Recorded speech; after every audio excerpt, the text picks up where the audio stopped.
DNF block elements inorganic chemistry का portion में आता है आपके बोर्ड एग्जाम के सिलेबस में, और क्योंकि इस चैप्टर को लोग छोड़ करके रखता है लास्ट मोमेंट के लिए, तो इसका PYQ का इंपॉर्टेंस और बढ़ जाता है, बिकॉज कम टाइम स्पेंड करके आपको ये चैप्टर को अच्छा करना है, और कम टाइम में अच्छा करने के लिए आपको ट्रेंड समझना जरूरी है कि किस तरह का सवाल एग्जाम में पूछा जाता है, और वो आपको PYQ में देखने को मिलेगा, जो इस वीडियो में हम लोग डील करेंगे।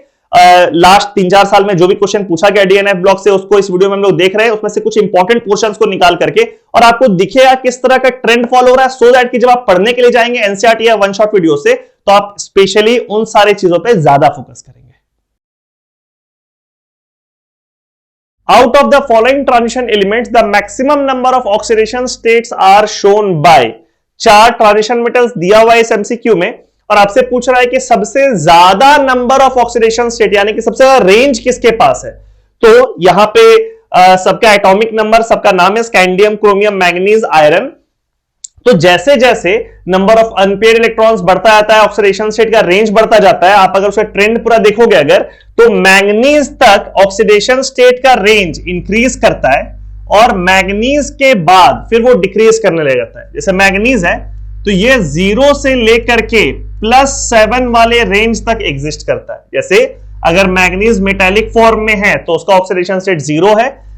यहां पर अगर मैंगनीज लिखा हुआ है MnO4- यानी कि पर मैग्नेट आयन, तो इसमें आपको दिख रहा है कि मैंगनीज का ऑक्सीडेशन स्टेट +7 है, तो इसके पास सबसे ज्यादा रेंज है 0 से लेकर के 7 तक। इसके अलावा जो भी है उस पर रेंज कम है। हाँ, मैंगनीज से जस्ट पीछे क्रोमियम है, क्रोमियम का जो रेंज है वो 0 से लेकर के +6 तक एग्जिस्ट करता है।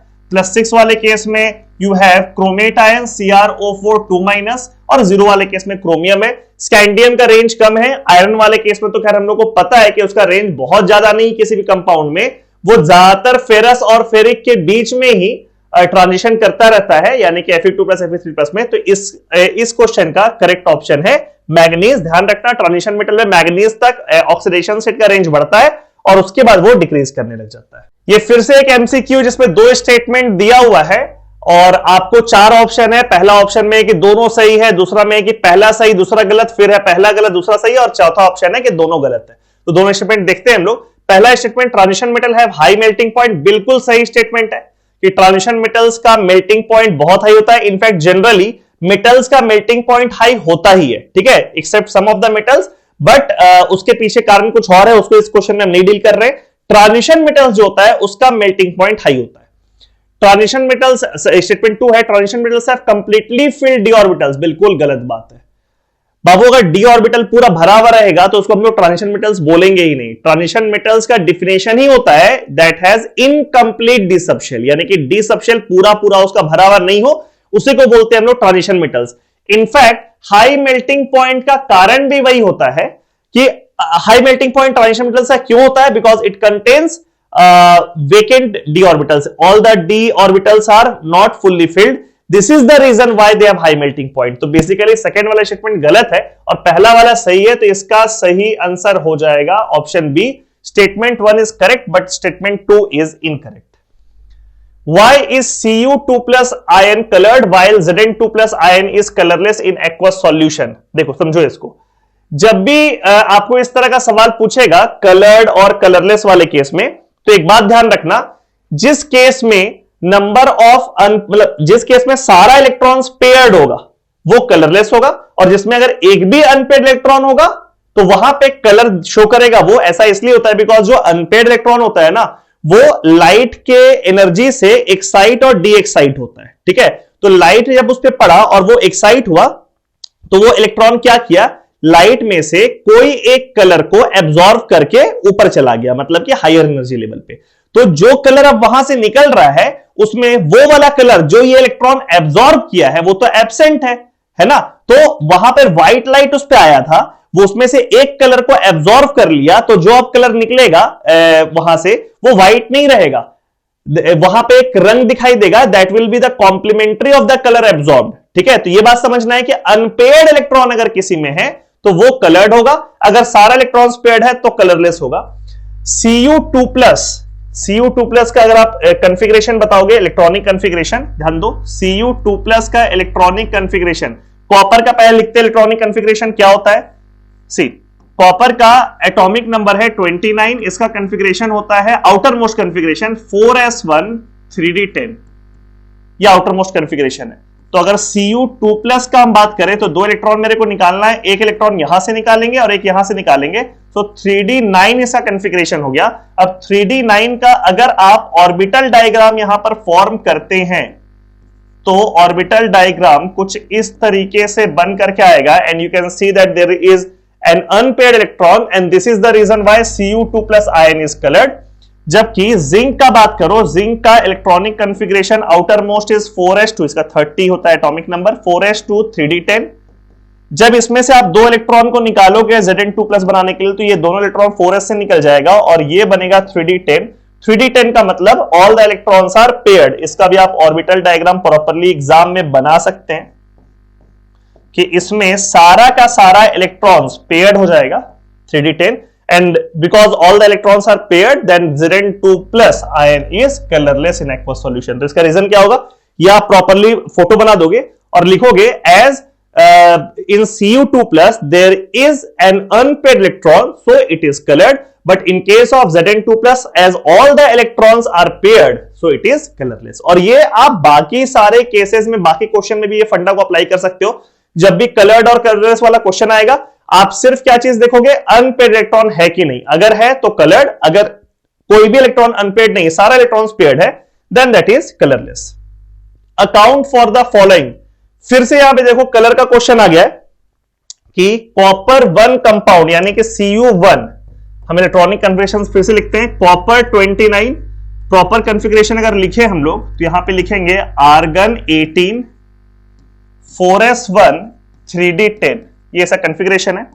अगर Cu+ का बात करें यानी Q+ आयन का, तो एक इलेक्ट्रॉन निकालना है, 4s में से निकाल देंगे वो इलेक्ट्रॉन और इसका कॉन्फ़िगरेशन हो जाएगा आर्गन 18 3d10, ठीक है। और Cu2+ का अगर हमको कॉन्फ़िगरेशन लिखना है तो वैसे केस में फिर से आर्गन 18 और एक और इलेक्ट्रॉन आपको निकालना है, इसमें से अगर निकालोगे तो बचेगा 3d9।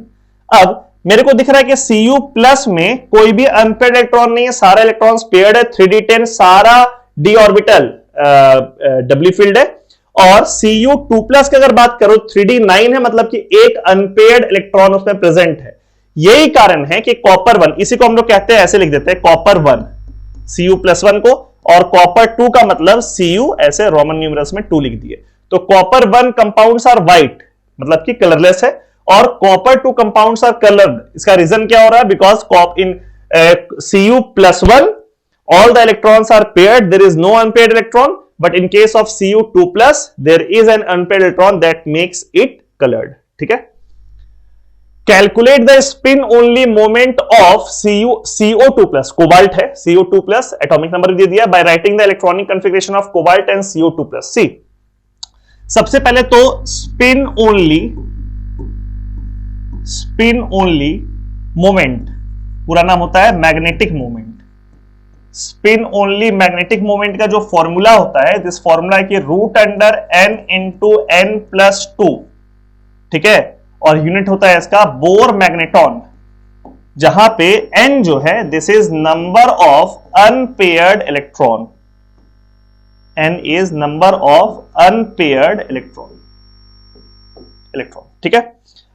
अब देखो कोबाल्ट एटॉमिक नंबर है इसका 27, तो इसका इलेक्ट्रॉनिक कॉन्फ़िगरेशन हो गया आर्गन 18 4s2, यहां पे देखिए 18 और 2 20 हो गया, 7 बचा, सो 3d7 ये हो रहेगा। अब आपको बनाना है कोबाल्ट 2+ के बारे में, CO2+ का electronic configuration, so this will be argon 18, 2 electron निकालना है तो obviously 4s outer most shell में से इलेक्ट्रॉन निकालेंगे हम लोग, ठीक है। 4 और 3, आउटर मोस्ट शेल इज 4, उसमें से इलेक्ट्रॉन निकाल देंगे, 4s गायब, बचेगा 3d7, ठीक है। अब आर्गन 18 तो पूरा फुलफिल्ड है ही, 3d7 का अगर हम फोटो बनाएं तो ये फोटो बन करके कैसा निकलेगा, 3d7 1 2 3 4 5 6 7 ये बन गया। And you can clearly see that the number of unpaired electrons in this case is 3। जब 3 नंबर ऑफ अनपेयर्ड इलेक्ट्रॉन्स है तो इसका जो स्पिन ओनली मैग्नेटिक मोमेंट है, जिसको कि हम लोग सिंबल ऐसे म्यू से इंडिकेट करते हैं, that will be equal to √n ये n है नंबर ऑफ अनपेयर्ड इलेक्ट्रॉन्स, वो जो कि 3 है, तो 3 into 3 plus 2 which is equals to 3 plus 2 is 5 into 3 root under 15 Bohr magneton.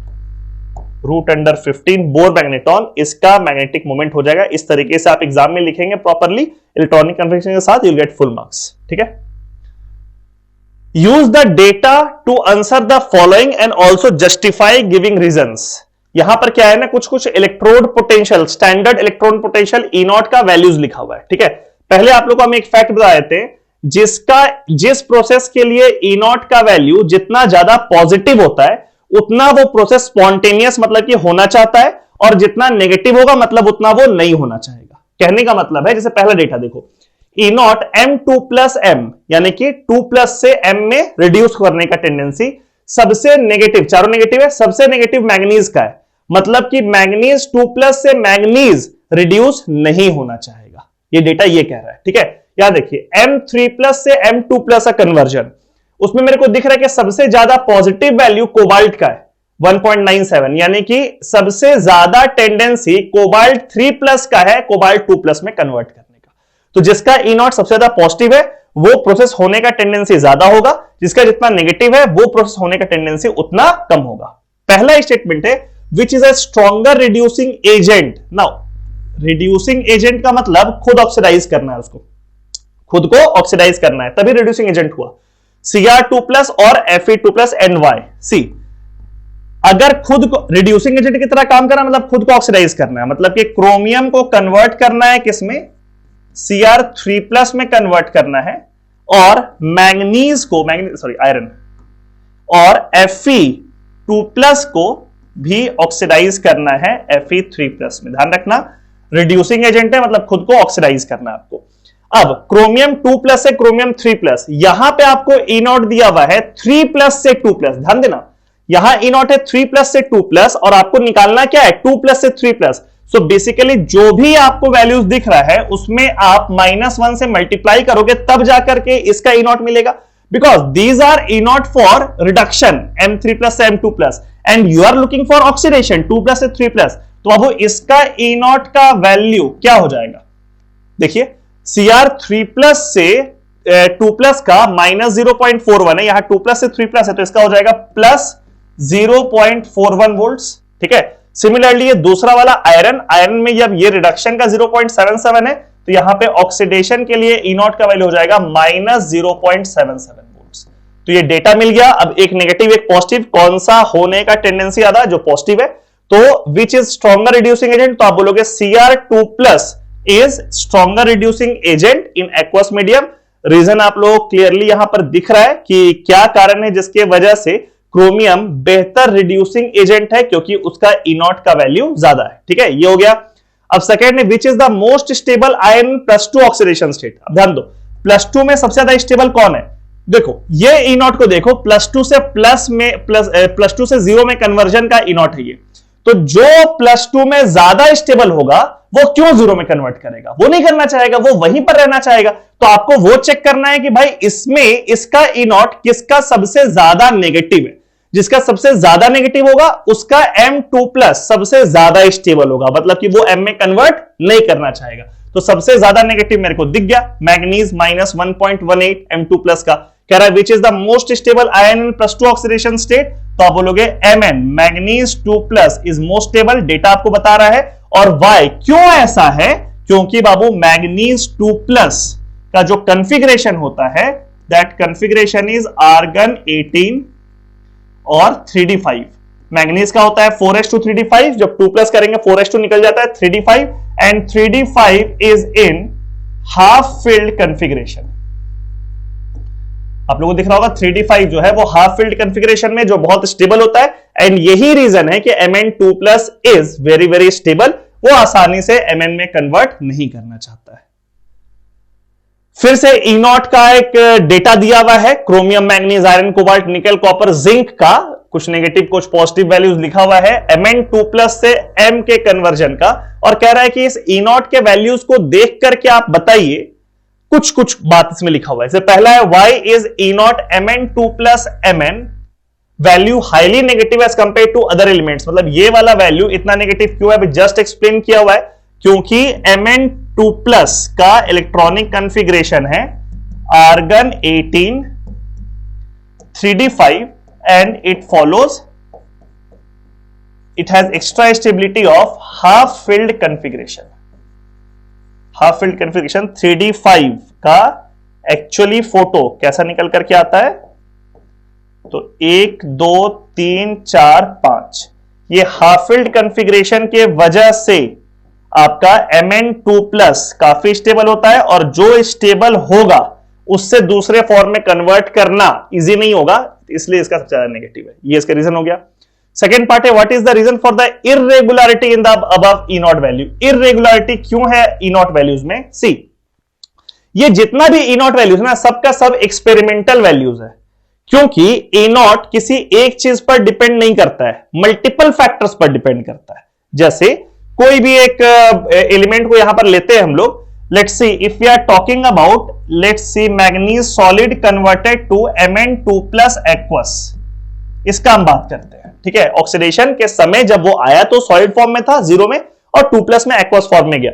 अब ये एक स्टेप जो है वो एक स्टेप है नहीं, वो 3 स्टेप से बना हुआ है। सबसे पहले ये मैग्नीज सॉलिड कन्वर्ट करेगा मैग्नीज गैसियस में, और इस प्रोसेस में डेल्टा H एटोमाइजेशन इन्वॉल्व है। ठीक है, फिर ये Mn गैसियस कन्वर्ट करेगा Mn2+ गैसियस में, और इस प्रोसेस में आयोनाइजेशन इंथॉल्पी इन्वॉल्व है। 2 इलेक्ट्रॉन निकाल रहे हैं तो IE1 और IE2 इन्वॉल्व है। ठीक है, आयोनाइजेशन इंथॉल्पी आयोनाइज कर रहे हैं, और फिर मैग्नीज 2+ कन्वर्ट कर रहा है गैसियस फॉर्म से एक्वस फॉर्म में, तो इसके लिए डेल्टा H हाइड्रेशन इन्वॉल्व है। ठीक है, तो आपको दिख रहा है मैग्नीज सॉलिड को अगर आप रिडॉक्स में पार्टिसिपेट कराओगे और मैग्नीज 2+ एक्वस में कन्वर्ट करेगा, तो वो सिंगल स्टेप प्रोसेस नहीं है। इस केस में वो 3 स्टेप का प्रोसेस है। किसी एक में डेल्टा H एटोमाइजेशन इन्वॉल्व है, किसी में आयनाइजेशन एंथैल्पी इन्वॉल्व है, और किसी में डेल्टा H हाइड्रेशन इन्वॉल्व है।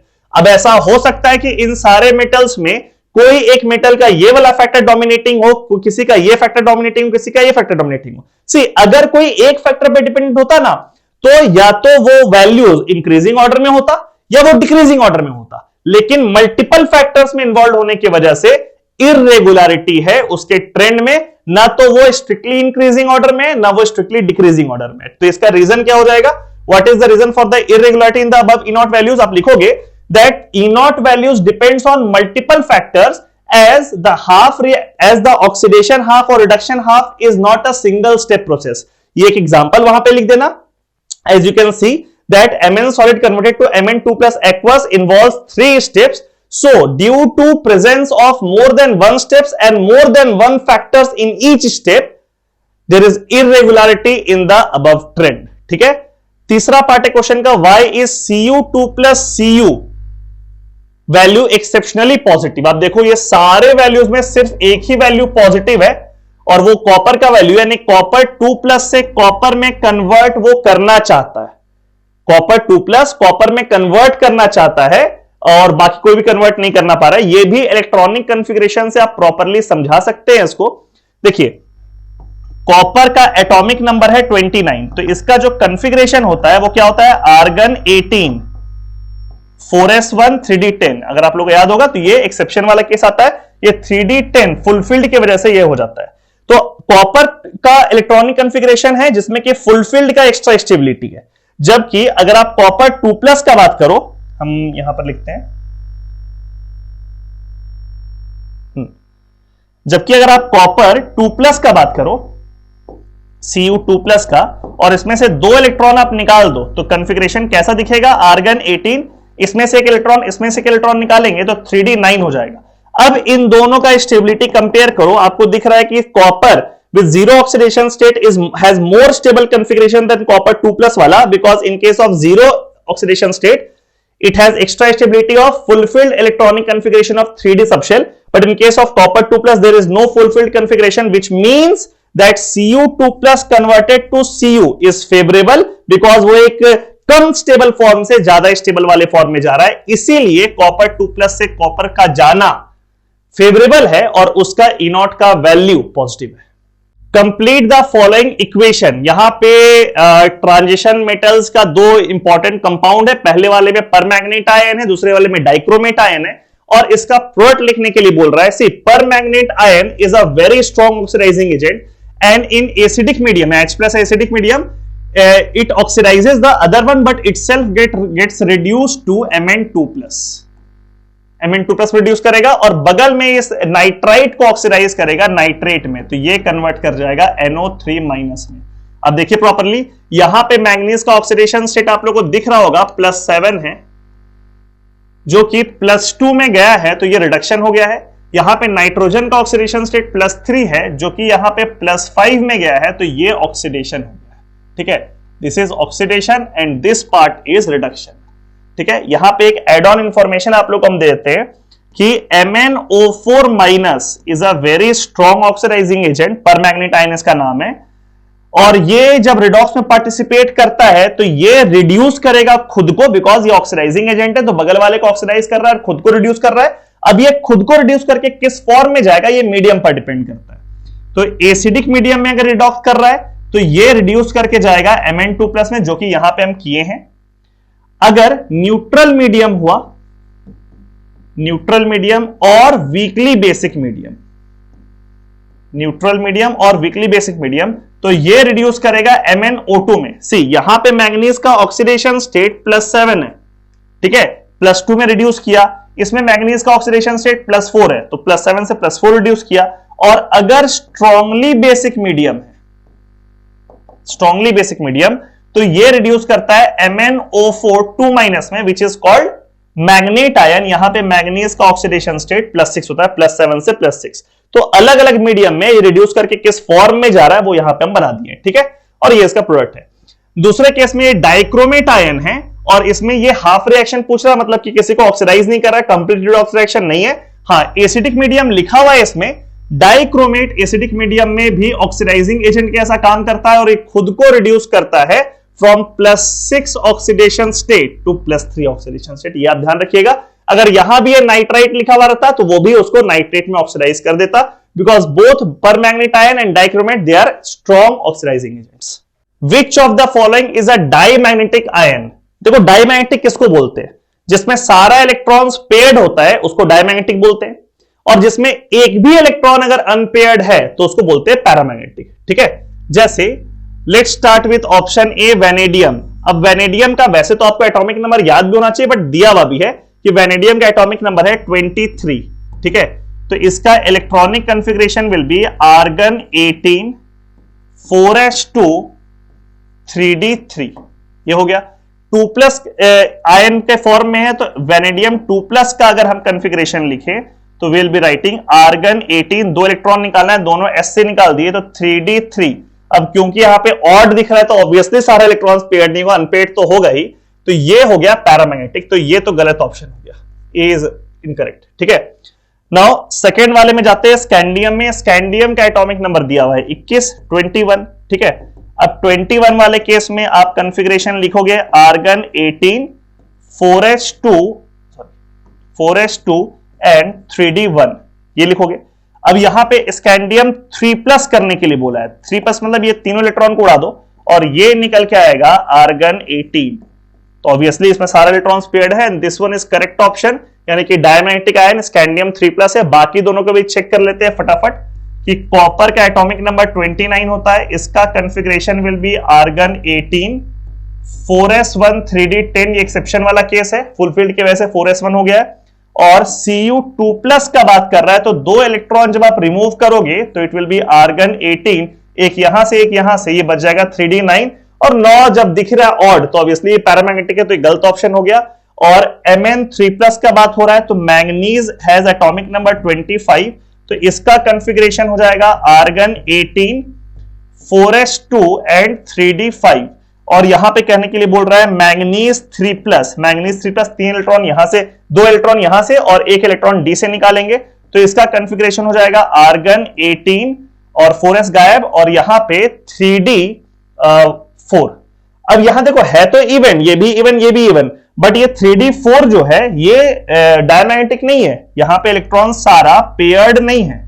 कैसा कॉन्फ़िगरेशन 3d4 का देखिए, ऐसा फोटो बनाए और इसमें 3d4 करना है हुंड को लगाते हुए, चारों में एक इलेक्ट्रॉन, तो चारों अनपेयर्ड इलेक्ट्रॉन है, तो ये भी पैरामैग्नेटिक नेचर का है, ये भी हो जाएगा incorrect. So the correct option is scandium 3+। हम सबका कॉन्फ़िगरेशन इसलिए लिखे क्योंकि बहुत सारे बच्चे गलती करते हैं कि total number of electrons odd और इवन देख करके टिक कर देते हैं, वैसा में गलती हो जाएगा, बिकॉज मैंगनीज 3+ वाले केस में आपको दिख रहा है कि टोटल नंबर ऑफ इलेक्ट्रॉन्स तो इवन है 18 and 4 22, but still it is paramagnetic as it follows Hund. तो इसीलिए इस तरह के सवाल में सिर्फ ऑड और इवन देख के सॉल्व नहीं करना, उसका ऑर्बिटल डायग्राम बना करके उसको चेक करना।